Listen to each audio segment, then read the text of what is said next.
Good morning, everyone. The word wisdom today is problem solving. The reason I picked this topic is because it's no surprise that everybody has problems, but it is also not a surprise that not everybody solves the problems. Not everybody wants to deal with them. Not everybody wants to confront their problems. Basically, when people have problems, people look and inspect the problem, but then they ignore it. Or they pretend that it's not there and run away from it. Or they just want to simply deny its existence right in front of them. Or even worse, they get consumed in their problems so much that they want to put their problems on somebody else, cause other people sadness and depression and affliction. You might have met somebody who have problems, but decide to take the problems and let it influence their character and influence the way that they treat others.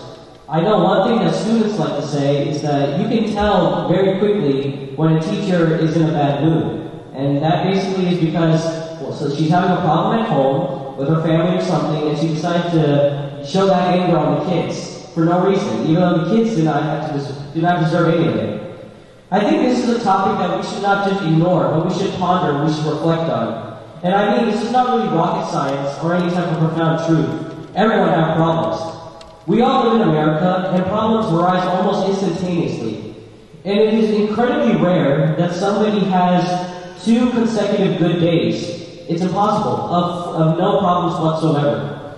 Sometimes we see the problems coming from a mile away, and sometimes problems just come out of nowhere. It just comes out of the blue, and we are shook. But the issue is not that we have problems. The issue is whether we are going to solve those problems.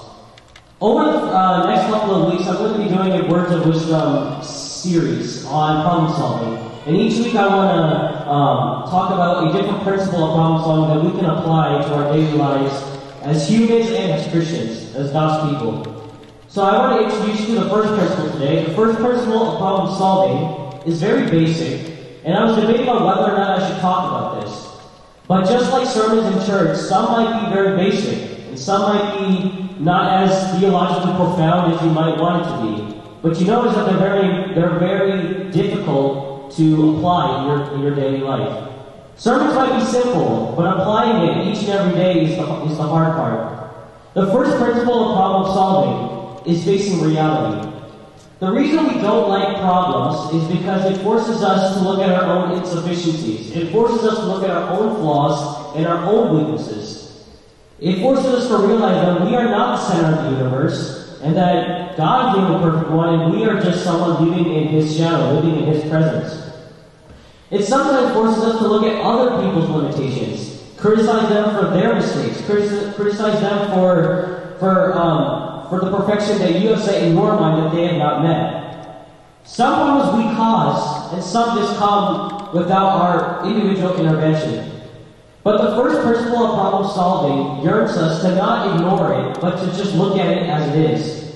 What I've concluded is reality is the foundation of establishing a successful life. If you have a problem today, congratulations, join the rest of the world, because everyone has problems. I have problems and you have problems. And it doesn't do anybody good to ignore your problems and try to rationalize it. Rationalize it, maybe trying to justify your problems, justify the fact that it wasn't you that caused it, but somebody else is, and you decide to ignore it because it wasn't your fault.